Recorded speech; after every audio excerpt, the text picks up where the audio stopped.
Jonathan from Yellow Pants Games. Today I'm going to show you how to play Kingdoms. The setup that I'm going to be showing you is a basic setup for learning purposes. In a real game, there would be two boards that are identical to each other when you're setting up, one for you and one for your opponent on the other side of the board. But for what I'm going to be showing you, this is just going to be a basic setup so you can get an understanding of the rules and how to play the game.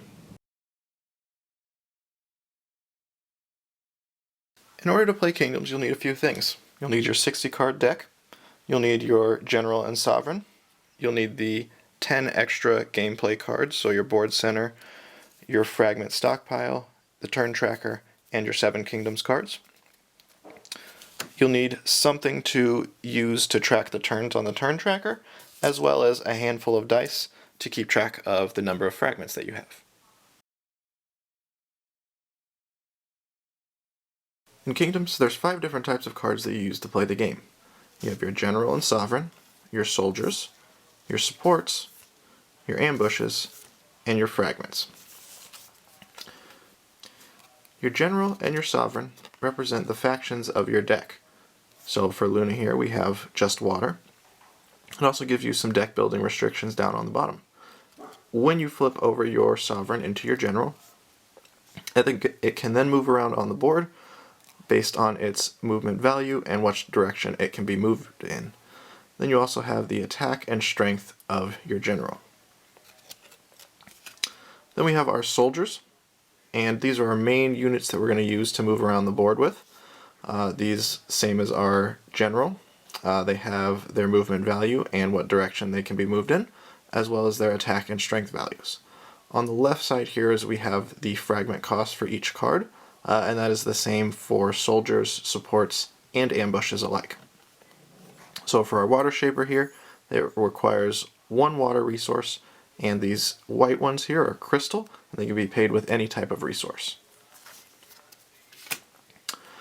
We then have our Supports, and our Supports are played onto the board, but they are stationary as they don't move around. They also have an attack and strength value, and their resource costs over to the side. Then we have our Ambushes, and these would be similar to spells or abilities that you can play. These are played one time and then go into your cemetery, and they also have their cost on the side. And then we have our Fragments, and these just give you additional resources throughout the game.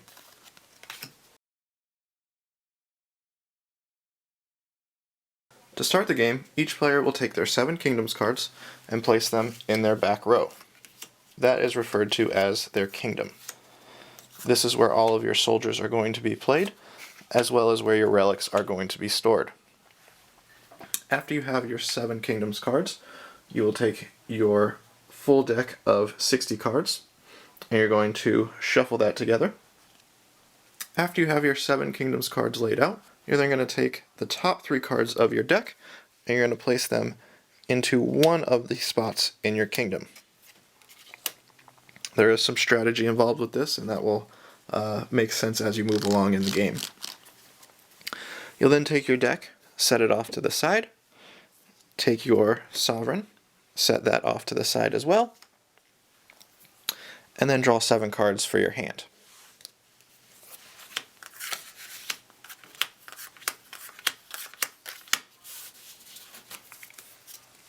Before we start playing, we also want to set out our 3 other cards that we have, our 3 extra cards.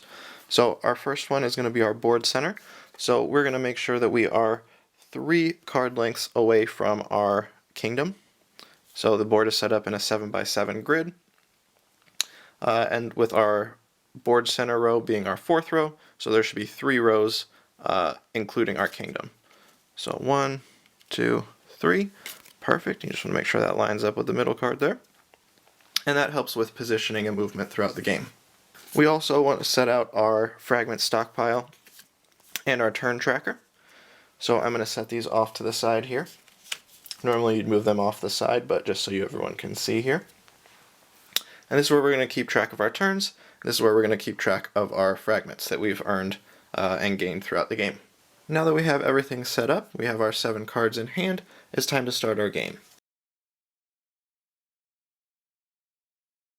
Kingdoms is played in a rounds format. In each round there's 3 turns, with one player taking 2 turns and the other player taking a turn in between. So if you are the first player of the round, you will have a turn, your opponent will have a turn, and then you will have a second turn, and then during resolve, that's when all combat will take place, and many effects will end as well. So to start our turn, we're going to make sure we have our counter on our turn. So we're starting first in the round. So we'll be on the first turn here. So to start our turn, we'll grab one card from our deck, and that will go into our hand. And we will get 2 resources of each type. So as Luna is a water general, we will get 2 water resources, and then we will also get 2 crystal resources, as we don't have a second resource currently. Next we move on to the main phase. During our main phase, we can play ambushes, we can enlist and move soldiers, and at any point during our turn, we can choose to spend 10 fragments of the same type from our stockpile, either physical or mystic or crystal. We can intertwine them to draw a card. So in our hand here, we have a fragment, we have 3 soldiers, 4 soldiers, 5 soldiers, 6 soldiers, we have 7 soldiers. So we have no ambushes, no supports. That's okay. During our turn, we can play any number of cards that we can pay for that have a cost. So soldiers, supports, ambushes. And we can also play 1 fragment card per turn. So I'm going to choose to play my fragment card. Once this is played, I'll gain my 2 resources. Seeing as we don't have a physical fragment associated with our deck, these fragments are going to get converted into crystal fragments, and those are essentially going to be colorless, so they're not going to have a faction associated with them. So I'm going to go ahead and play this. So as I play this, it's going to resolve and go into my cemetery, and I'm going to go ahead and gain my 2 resources. So seeing as right now I have 2 water resources and 4 crystal resources, I have a total of 6 resources that I can play. I'm going to start out easy here, and I'm going to enlist this Mermaid Maiden. So to enlist a card, I pay for its cost. So for this is 2 water. So I will remove these 2 water fragments from my stockpile, and this is going to be enlisted into my kingdom. This cannot be played on top of any other relics or on top of any other soldiers. It has to be played onto an empty spot within your kingdom. At the end of your turn, you'll move the marker on the turn tracker to the next spot, indicating it is the end of your turn and is the beginning of your opponent's turn. At the end of their turn, they will do the same, and it will reverse back to you. And then at the end of that last turn, at the end of turn 3, it will move to resolve. At resolve, that's when combat will happen, and many effects will take place.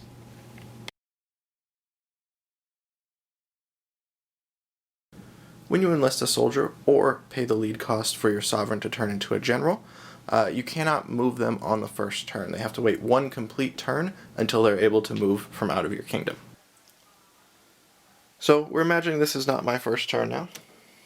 So we'll say that I have 4 resources and 4 and 4.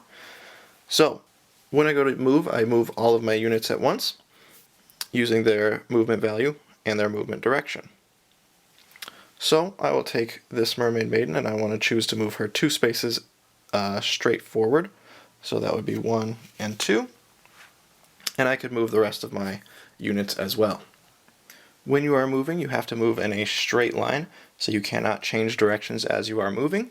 However, you do not have to move the full movement value of your chosen unit. So for example, this Mermaid Maiden has 2 movement value. I do not have to move 2 movement value. I can choose to move 1 or 0. When you are moving, and we're going to imagine that this Mermaid Maiden here is the other player's card. So when you are moving, you can choose to move into combat. So 2 units are in combat when they are in the same square. However, you are not able to jump over a unit. So if you run into a unit, you're then going to be stuck with that unit until resolve, when the combat will happen. If 2 soldiers are in the same square during resolve, that means that they are in combat, and that's when damage will take place. In order for combat to happen, what's going to happen is you're going to compare your attack value to your opponent's health value. So in this case, I have a Water Shaper with the attack of 3, and my opponent has a Mermaid Maiden here with a health of 2. This 3 damage is going to destroy this, however, the 1 damage from this is not going to be enough to overpower my Water Shaper. So my Water Shaper would remain in the same square where the combat took place, and this Mermaid Maiden will then go to its owner's cemetery. If there's a case where there's multiple units, so for instance, say we have 2 Mermaid Maidens attacking this Water Shaper, each player will choose how their units assign damage. So as the player of the Water Shaper, I have 3 damage to deal, and I can choose to either deal 2 to this one, and 1 to this one, or 2 to this one, and 1 to this one. It is each player's choice how they assign their damage.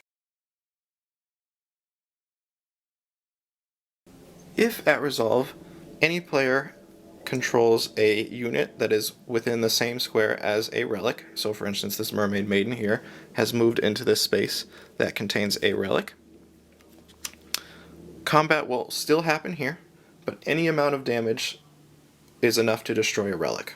So even 1 damage is enough to destroy a relic. What would happen if we had multiple things here? You have to destroy all of the other units that are in the same square before you're dealing damage to the relic. So in this case, I would be able to deal 1 damage to this unit and destroying it. However, I have no leftover attack power to destroy then the relic. So there you have it. That's the basics of kingdoms. Go out there, defend your kingdom, and have a great time.